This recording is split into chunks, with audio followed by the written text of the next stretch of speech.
This is Steampunk Star Rays at AmberStreet.com, and I'm here backstage with Junior of One-Eyed Dolls. Howdy. How long have you been with the band, sir? Well, I started out producing the albums. Okay. So I produced the first One-Eyed Doll album back in 2007, so I've kind of been there the whole time. And I joined about 2 years later in 2009 full-time. So. Very cool, very cool. So are you still the producer as well as just the drummer? Or? Yeah, I do a lot of producing still. We recently spent a lot of time at Sylvia Massey's studio. Okay. She's a legendary producer. She's done. She made the first couple of Tool albums. She did System of a Down's first album. She worked with Rick Rubin on Johnny Cash's last album. She's a totally very legendary, impressive. Yeah, very big time producer. And she emailed us one time, and Kimberly actually was about to delete it. You know, she's like, "Oh, we don't work with other producers. You know, Jason can handle it all." And I'm like, "Oh no, you know, let me just check it out, like see what this is." And she actually sent it to me because like she was like, "Well, this one's a girl, so you can see this one." And then I was like, "That's Sylvia Massey? Are you kidding me?" You know. And one of my inspirations as a producer, you know, she was emailing us, so I was like, let's do this, let's go now. So we, it took us a good 6 months to, you know, get our ducks in a row, but we went out there and we fell in love with her, she fell in love with us, and she invited me to actually work at the studio, so I was there over the course of the next, 3 years, on and off, just working at the studio between tours and stuff like that, so. Very cool, very cool. And are you guys coming out with another album next year? Yes. I can't talk about the specifics. Okay. But we have an album finished. Oh, and sweet. It's a new album of all brand new material, and it's coming out in February. Or so. Oh, sweet. February sweet. or March, something like that. Sweet. I can't promise the date, but it's going to be around that time. Well, that's cool. That's cool that you're coming out with new material. Do you work with like the production of the videos? The music videos are very artistic. Yeah, we have a guy named Patrick Kendall, who Okay. is super awesome. He's done also videos for Megadeth, Incubus. Oh, okay. Theory of a Dead Man. He's you know, he used to work for MTV, and so he's got a lot of good connections. And you know, I guess we met him at South by Southwest. He saw us at a show in South by Southwest, and he said, "Come, you got to come make a video." And we're like, "Well, we're poor. You know? Oh, okay. We can't afford to somebody of your caliber, you know." And he was like, "Oh no, we'll just as long as you can cover whatever the basic expenses are, we'll get it done." And that was You're a Vampire. We started with that one. Okay, okay. So he made that video first, and luckily we were also working with Artix Entertainment on the Adventure Quest Worlds video game, and so we integrated it into the game. And that was kind of our first real push out to the world outside of, you know, just our Texas kind of little thing. And we started getting recognition, you know, across the globe because of that video that we did with Patrick and working with the video game and everything. I was in Los Angeles this year at Anime Expo, which is a really huge anime convention, and that's where I first heard about you guys. There was a lot of people that were talking about how great you were there. Oh, cool. Yeah. Yeah, we used to play a lot more anime conventions, and you know, before we kind of got on the touring circuit with the other kind of bigger headliners, we had more time to dedicate to kind of one-off shows, you know, where we could do just the convention and we could set aside the time for that. Now it's kind of more like, you know, we're out on the road for 3 months at a time. No, I can understand. And we can't really dedicate ourselves just for one show because then we lose the opportunity to have like a 3-month tour or something like that, you know. And a lot of times the anime conventions, they want you to book a year in advance, or you know, it can be hard. They really want you to book out. So we haven't done it as much lately, but we'd really love to go back to doing some of those if we could work it out with our schedule. Okay. What? Who is this? It's Kimberly. Oh, Hey. Right. Just getting ready for the show. Oh, well, I appreciate your time, and I appreciate the honor of being backstage here. Oh, we appreciate you taking the time to talk to us. Oh, and this will be the first time I've seen you guys perform live, but I'm a big fan of your music. And I was just telling Junior that I heard about you at Anime Expo in Los Angeles. Somebody had introduced me to your music while I was waiting in line. Thank you, random person. That's really cool. Yeah, it was Be My Friend was the music video he showed me. And I was like, oh, that's really cool. And Awesome. Then I started watching more stuff and totally got into your music. Well, we'll have to play that for you tonight then. Oh, please do. Please do. Please do. Awesome. And so you guys are based in Austin, but But you were originally from Oregon?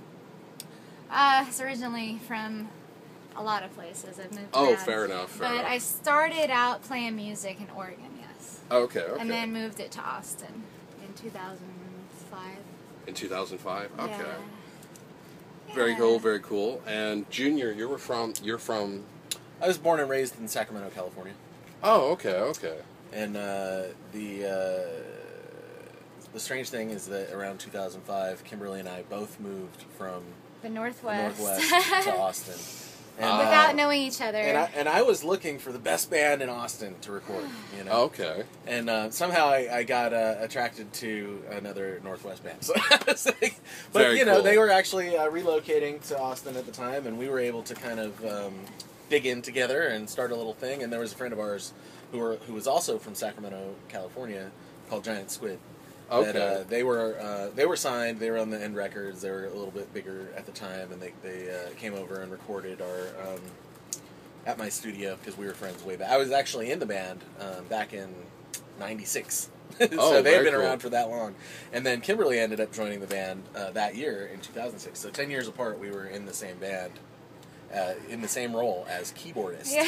which Wow. is really bizarre because we don't even have a keyboard in the band. It's really So- random, yeah. So yeah, So how do you fill the void of not having a keyboardist? You It know sounds what? fine the way it's I just have- a two-person I'm not setup. the world's best keyboardist. I'll be Okay. the first to say that. We do a lot of that stuff on the recordings, but Okay. I don't mind not having keyboards live. Hey, listen. It's kind of a hassle to I set want up, you- to be honest. I want you to know that if you listen to the song Battle On, there's a totally ripping keyboard solo, and that is Kimberly showing off her keyboard chops. Oh, very awesome. I don't think Yeah, I don't think I've heard that one. Yeah, you should check it out.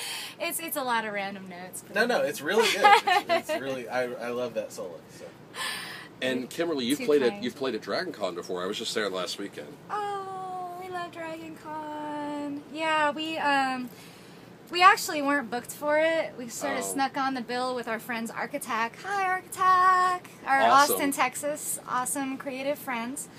And they brought us along and had us play before them, you know, in the ballroom. And so nobody knew that we were going to be there. It was sort of a surprise show, and it was Oh. really fun. We just love the convention crowd. We've played a lot of smaller conventions in the Yeah. past, and it's just so fun, and everybody's so creative, and they all wear costumes, and they're just there to have a blast, and they're so cute, you know? It's just like No, yeah. everybody's dressed up, and it's totally our crowd. We love it. We love it. So No. Dragon Con was like the ultimate that, you know. Well, I hope you can play there again one day. Oh, I hope so too. Have us back, Dragon Con. Like, for reals. Or we can sneak back in, I guess. Yeah, definitely. Guerrilla rock and roll. Oh, this is all off the record, right? Yeah. Of course.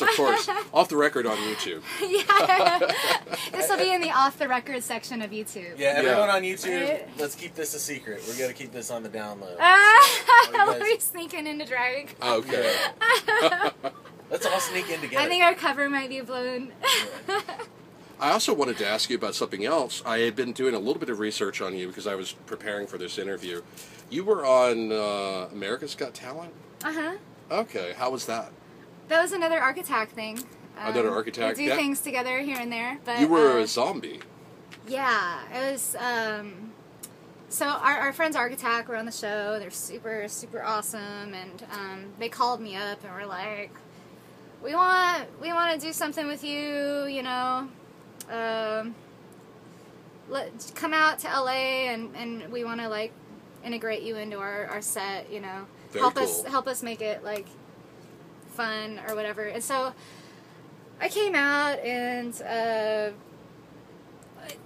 did this little acting gig for them. They brought me back to life with their electricity, Yeah. and it was really cool. Somebody uploaded a clip to YouTube. I didn't see it while it was on TV, but I saw it on YouTube.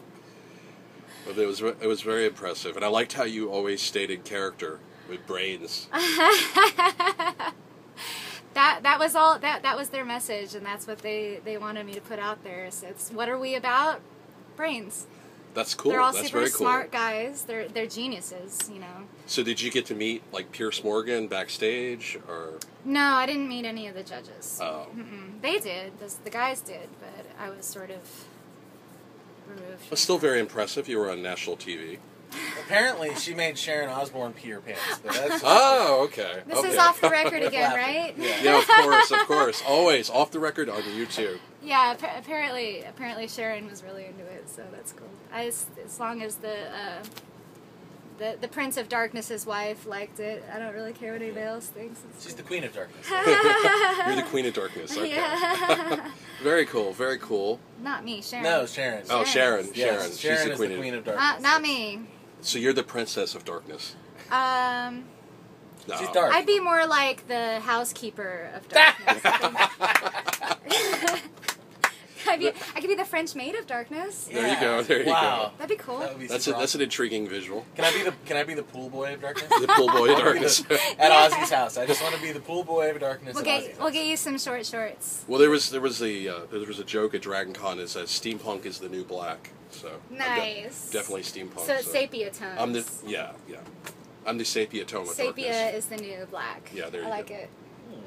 Well, thank you much for your time. I know you're getting ready for your show, and I really appreciate this. And I'll give you guys a leaflet, and that way you can see where your interview will be. Awesome, thank you. And I just want to mention, anybody watching this, if this is your first time hearing about One-Eyed Doll, you can go to our website, oneeyeddall.com, and all of our music is name your own price. So you can go on there, check out some albums. You know, pay $0 at first if you don't like it. You don't have to pay anything. If you don't like it, don't download it. Yeah, I just say move on. Yeah, no, but if you do like it, then you can pay a few bucks, and it's really cool. So it's up to you. Right. Very awesome. Yeah, support One-Eyed Doll. Buy their stuff. Thank you. Oh.